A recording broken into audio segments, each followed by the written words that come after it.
करके यहाँ पे आए। यहाँ से थोड़ी दूर में कृष्ण बलराम दोनों भैया गऊ चराने के लिए आए और कृष्ण बलराम को दोनों को बड़ी जोर को भूख लगी।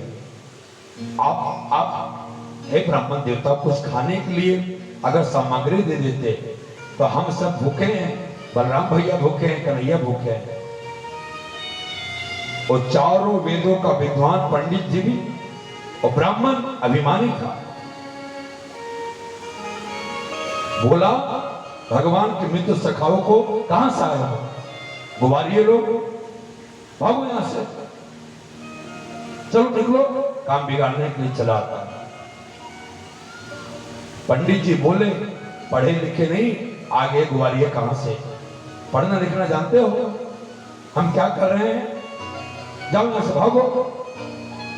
और भगवान के मित्र सखा को डांट करके वो सब संत जो ब्राह्मण यज्ञ कर रहे थे भगवान के मित्रों को डांट के भगा दिया। उन ब्रजवासियों को लेना देना कुआं भाड़ में गया।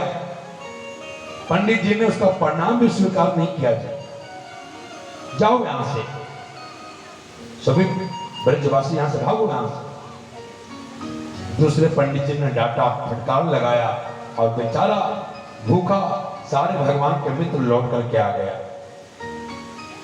लौट करके कन्हैया बलराम से बोला, कछु मिला खाने के लिए? सखा बोले, कुछ मिला नहीं, इतना लंबा चौड़ा डांट लग गया। कन्हैया बोले, क्या बोल रहे हो? बोले, रहने दे भैया, हमें भूख उगने लगी है। और पंडित तो इतने अभिमानी है, हमारा राम राम भी स्वीकार नहीं किए। हमने दंडवत प्रणाम किया, उसका भी जवाब नहीं दिया। ऐसे ऐसे अभिमानी वहां पे सब यज्ञ कर रहे हैं। कन्हैया बोले, तुम बड़े भोले हो। अरे भैया, पंडितों के पास क्यों गए? माताओं के पास जाते। हमारे पंडित की जो पत्नियां हैं उस मैया के पास जाते। माताओं के पास जाते तो फिर देखते तुम खाली कैसे आते। अरे भर भर के भोजन देते। भगवान ने कहा तुम पंडित जी के पत्नियों के पास जाते ना तो भर भर के भोजन देते। और एक बात बताऊं भैया, हमारे पुरुषों की अपेक्षा माताओं का हृदय ज्यादा कोमल होता है। उनके हृदय में करुणा ज्यादा होती है।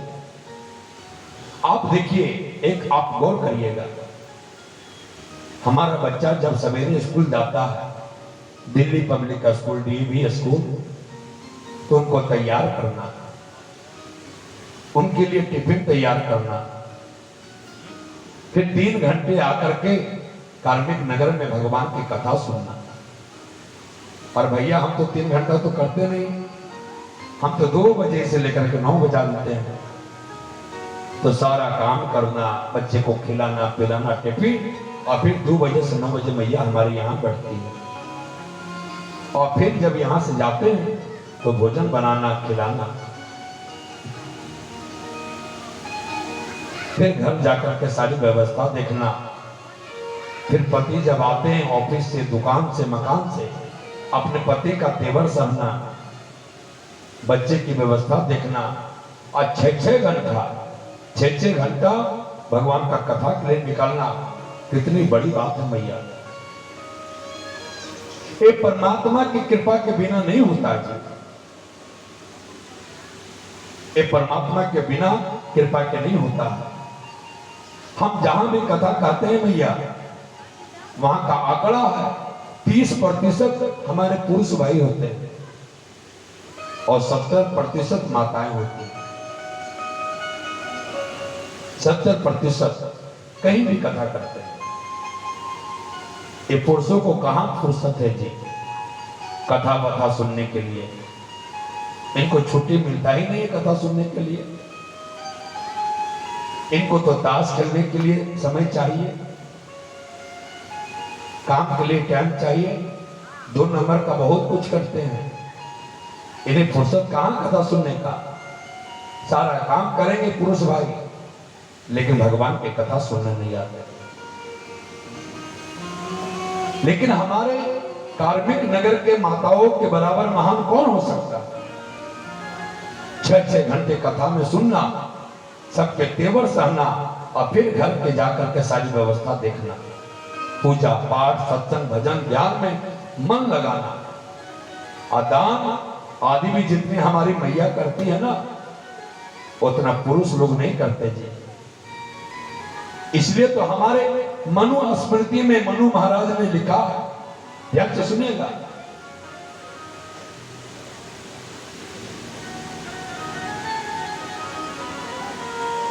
मनु स्मृति में मनु महाराज ने लिखा है, ना गृहम गृह मिता गृहिणी गृह मुच्यतः।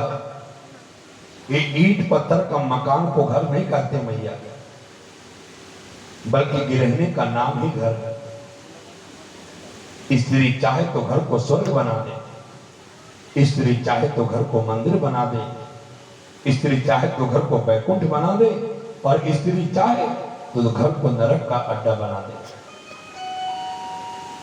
गृहिणी को ही गृह कहते हैं और गृहिणी को ही घर कहा जाता है। कन्हैया बोले अपने मित्र सखाओं से, तुम मैया के पास जाते, पंडित के पत्नियों के पास जाते, फिर देखते तुम्हें भोग नहीं मिलता। कभी कभी बच्चे अपने बच्चे को माताओं का भी दुख देख सकती है क्या? जाओ अभी इस बार यज्ञ के पंडितों के पास मत जाना, पंडित के पत्नियों के पास जाना। सखा बोले, तूने पहले क्यों नहीं बताया कन्हैया, हम मैया के पास ही जाते।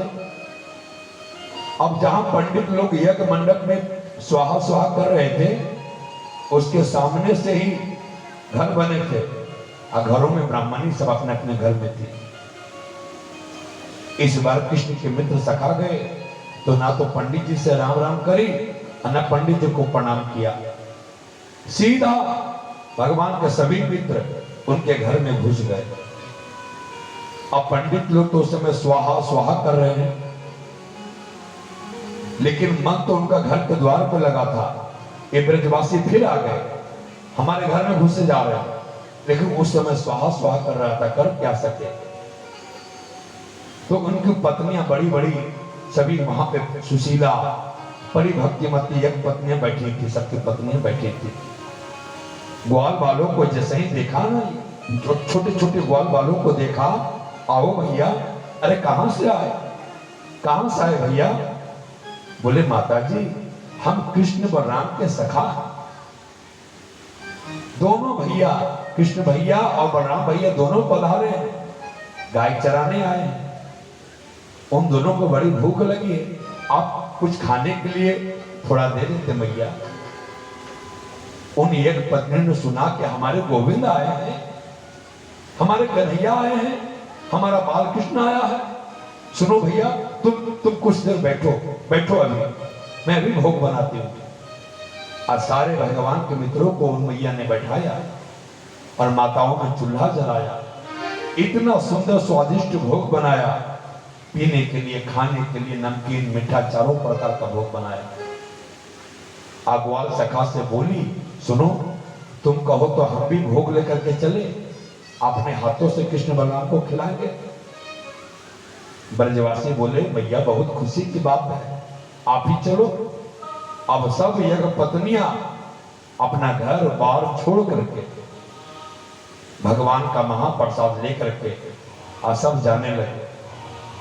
और पंडित जी महाराज यज्ञ मंडप में बैठे थे, स्वाहा स्वाहा कर रहे थे, लेकिन उनकी नजर घर के द्वार पे थी।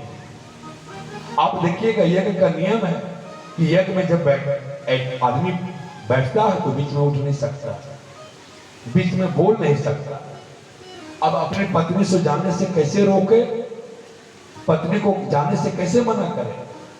तो पंडित ताइन जी अपनी साड़ी के पल्लू को ऐसे थोड़ा सा आगे बढ़ा कर काढ़ा कर लिया, जिससे पंडित जी को आंखें से आंखें ना मिले, क्योंकि जब वो देखेंगे तो पूछेंगे कहां जा रही हो, और पूछ लिया तो रुकना पड़ेगा, और रुक गई तो कृष्ण दर्शन होंगे किसे? अब पंडित जी कर रहे थे द्वार पे स्वाहा स्वाहा, मंत्र पढ़ रहे हैं, लेकिन मन तो घर के द्वार पे था, बोल भी नहीं सकते, इशारे में पूछ रहे हैं कहां, अपनी पत्नी से कहां, हूं करते करते पत्नियां निकल गई घर से। यज्ञ मंडप में बैठे थे पंडित जी, जोर से चिल्लाए, हाथ से इशारा करके बोले, हूं हूं करके सारी पत्नियां ब्राह्मणों का चली गई वहां से। तीसरे पंडित के पत्नी ने हूं इशारा करते रहा, लेकिन कुछ नहीं सुना। कहा तुम चुप बैठो, हम आ रहे हैं, चुपचाप तुम हवन करो। तो वे बेचारे इशारे से पूछते रह गए और सारे यज्ञ पत्नियां वहां से चली गई। मेरा गोपाल वट वृक्ष के नीचे बैठे हैं। आचार्य सुखदेव जी बड़ा सुंदर वर्णन कर रहे हैं बंधुओं। श्याम वन का कृष्ण की क्रांति और गौर वर्ण के श्री बलराम जी, दोनों को झांकी को माताओं ने देखा तो हर्ष से गदगद हो गई। भगवान ने कहा, आओ मैया, आओ माताओं, आओ।